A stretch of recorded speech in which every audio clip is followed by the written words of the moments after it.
Good morning, everybody. How are you doing on this Tuesday?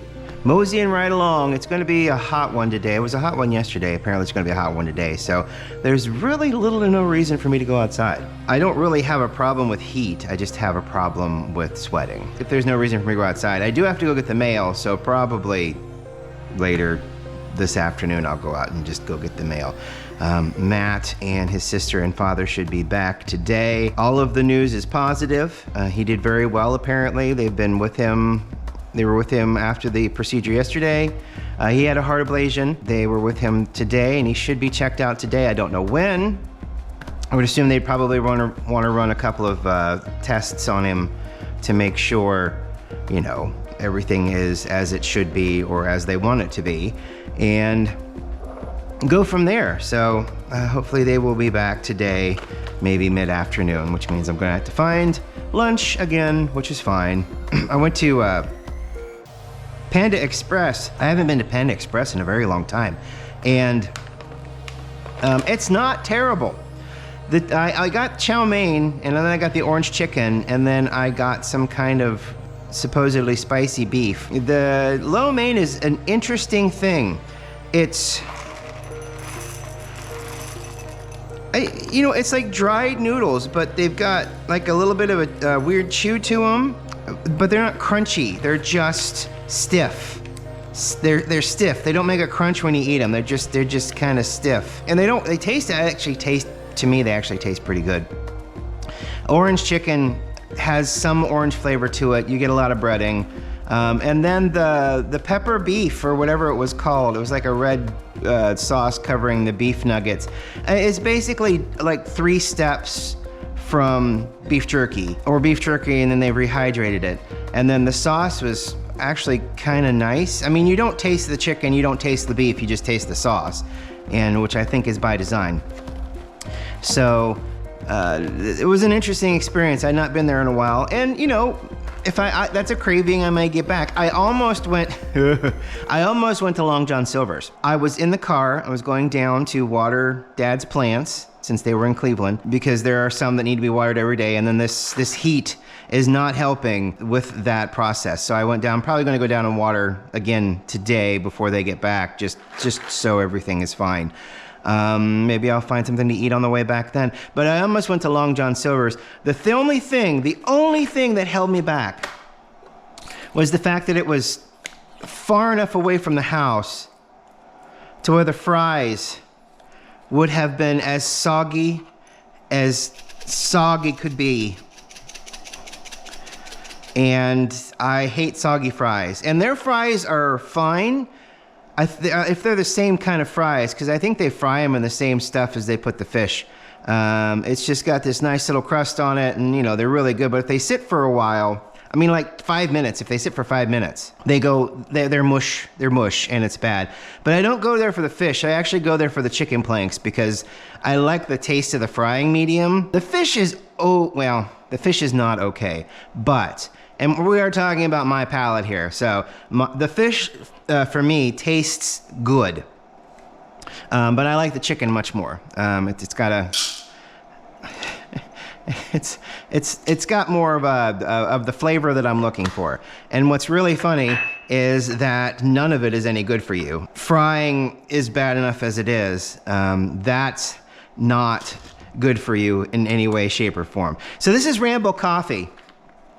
We got this at the Worthington Farmers Market back in March. This was roasted the last day of February of this year. This is Ramble Coffee, whole bean coffee. They're on High Street in Columbus. I'm sure they have a website. This has got notes of cocoa, praline, or praline, depending on where you're from, and dark cherry, or Chyrrah, depending on where you're from. So I'm very excited to get this blitzed up again. I've had this for a while. It tastes really nice. I don't know if I've made it in a clever. I've done so many coffees so many different ways, I don't remember how I do them. So I'm gonna do it in the clever today. I don't really have much to talk about today, other than almost going to Long John Silver's. And it's just a weird craving. It's like KFC's the same way. We went to this really nice chicken place downtown. I think it's called the Eagle, which is interesting because the Eagle, there used to be another Eagle down there, but it used to be, I think it was like a gay bar. gay show bar, I think. But it's called the Eagle, and they've got fried chicken there, and I got their drumsticks. Other than not being ultra salty, the chicken tasted like KFC. And I like KFC. You know, I do. I grew up on KFC. We had a Long John Silver's down home, so, you know, we could go there. We also have a Captain D's, which I don't know if we've been to Captain D. I don't remember eating at Captain D's, although I'm sure we have because it's right there in town. And sometimes Granddad liked fish. He loved McDonald's Filet-O-Fish. But this was back in like the 80s, so he loved the Filet-O-Fish though. It was really weird. Otherwise, I don't think he ever had fish. When we had Sunday dinner or Sunday lunch with him, it was either beef cubes. They were like this big that we would get from Big Bear. Just beef cubes that he'd put in the electric skillet and fry. Or we would have fried chicken and drop dumplings, which I could kill for some fried chicken and drop dumplings right now. And it's just basically Bisquick formed into a dough and then dropped into the salted leavings of the chicken. Because you boil the chicken, this is what we would do. We would boil the chicken to make sure it was cooked all the way through, and then we would transfer it to electric skillet, and then it would fry in the electric skillet with some lard, and then Mom would put the drop dumplings in the salted chicken soup, basically, and then they would boil and bubble until they were done. And it sounds, probably to a lot of people, that sounds horrible. Boiling chicken sounds terrible, but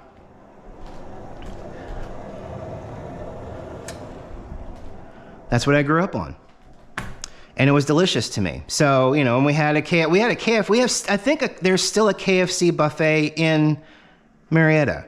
I'm pretty sure that KFC still has a buffet on it, but we would go to that KFC in Marietta, or we would go to the Long John Silver's. There used to be a Rax. Rax had really good roast beef there for the longest time. We were there at the Wendy's when they changed the chicken patty sizes and made them more uneven, because, you know, you get a chicken patty sandwich from McDonald's, and it's just like a round patty, and it's smushed and it's reconstituted. I'm sure the Wendy's ones were still that way, but they seemed more like they were sliced and cut up, and they were decently thick and whatnot. That was then. I forget how they are now. Maybe that's where I'll go for lunch. Anyway, let's get this ground up. It's an actual rather large amount of popcorning going on in there. Still smells really good though. I mean, you don't get... I suppose you could get cocoa out of the smell, but dark cherry, not so much. Praline is definitely a very light smell, taste, and so forth.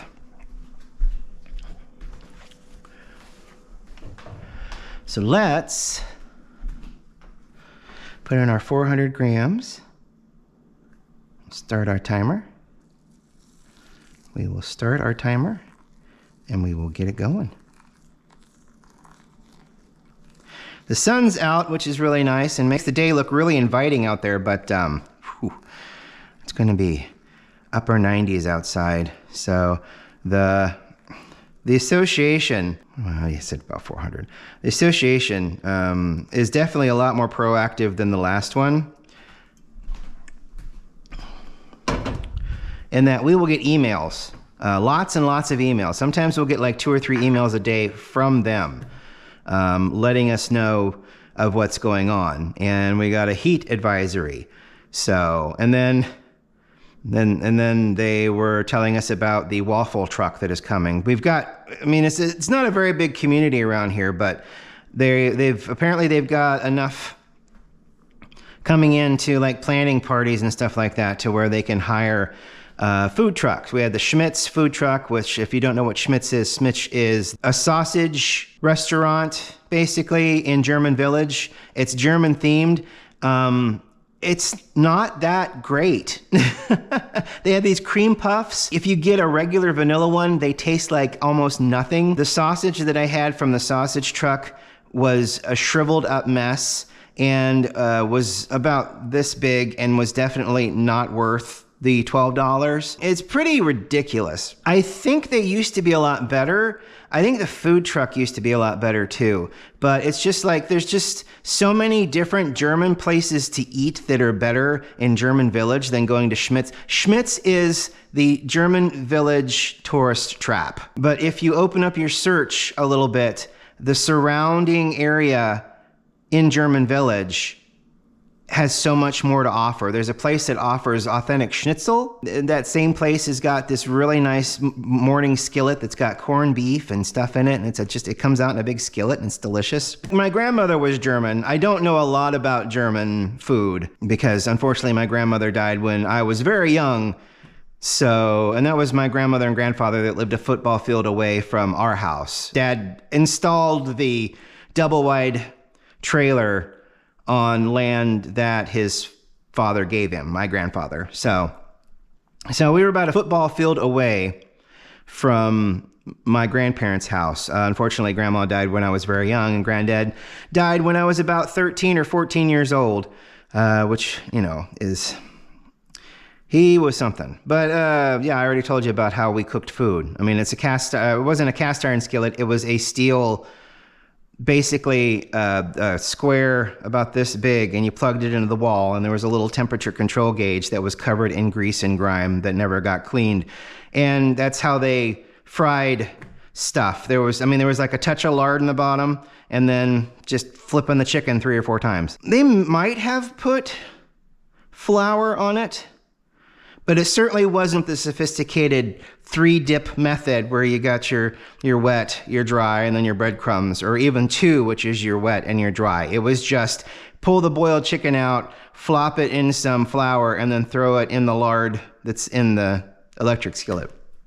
So, and it tasted good because it was full of salt and lard, just like the drop dumplings and the mashed potatoes were full of salt and milk and deliciousness. So those were the days for me when it comes to food. Drop dumplings don't hit the same since 30 years ago. Okay, so we've gone about 4.5 minutes. Got my Doctor Who. I've used this cup quite a few times. I don't know if I've showed off the pretty etching on this thing.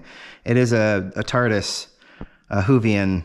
I like Doctor Who. I don't watch it religiously. Not as religiously as I do Star Trek, but I do like Doctor Who, and we'll watch like the 10th and 11th and 12th Doctor every once in a while. I've not watched a lot of the 13th Doctor. I need to catch up. I mean, it's a good series. I really enjoyed it and have always enjoyed it. So, all right. So there's 5 minutes. So let's get ourselves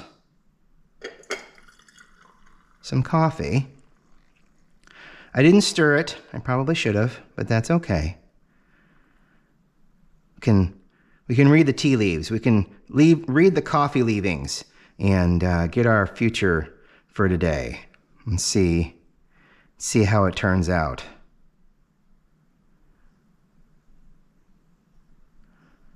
Well, it's going to be hot. People are going to be coming home. I'm going to have a pepperoni roll probably for lunch. This coffee is going to be pretty good. All right, well, there's your north, south, east, and west from the coffee. Shit's nonsense, by the way. just saying it out loud. Stuff's nonsense. That's not how anything works. I would love to get a dark cherry flavor out of this.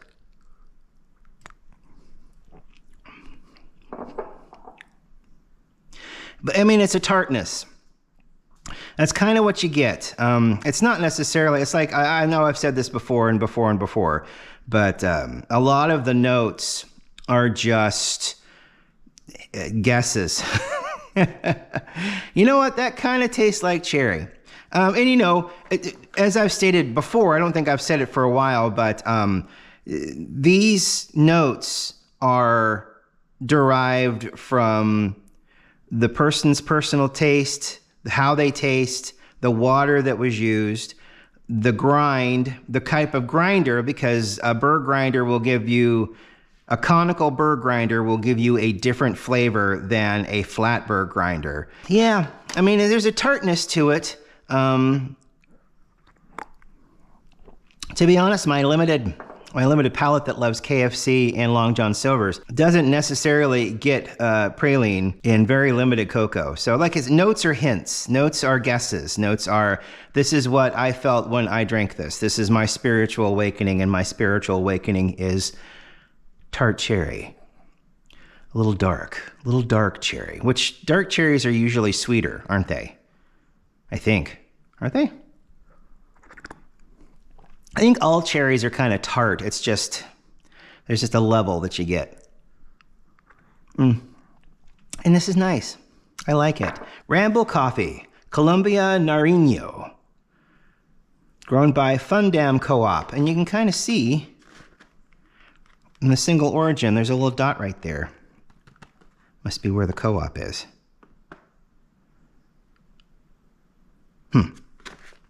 Ramble Coffee, really good. Hopefully if I see them again at another market event, I'll be able to get different. It's just that, you know, cocoa, praline, and dark cherry, that just hit me. You know, it is a light roast. I hope I didn't say medium. I might have said medium accidentally, but this is a light roast. So, and even for a light roast, it's kind of, I mean, I know it's a blue dark cup, but, you know, it's still pretty dark. Tastes wonderful though, and that's kind of where you get the dark cherry or the cherry kind of tang to it, because it's a light roast. So it's a little bit more acidic, according to the people that I've watched on YouTube. So you don't have to take my word for it.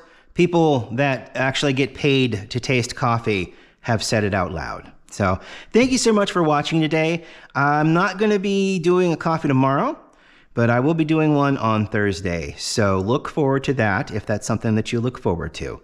We will talk to you later, and I hope that you have a great day today and a great Wednesday, and we'll talk to you on Thursday. Bye.